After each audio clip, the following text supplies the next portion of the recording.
the print spooler service is not running in Windows. Because you need to restart the Windows service. Click Start and type in Services. Then launch the application and right-click on Print Spooler Service. Then select Start.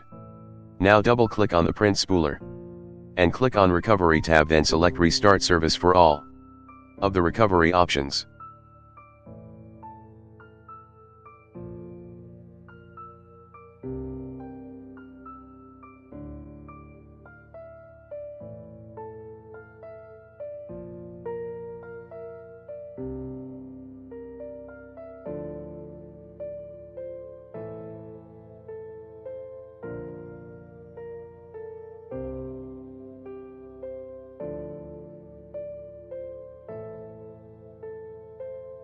Thanks for watching this video, how to fix print spooler service is not running in Windows.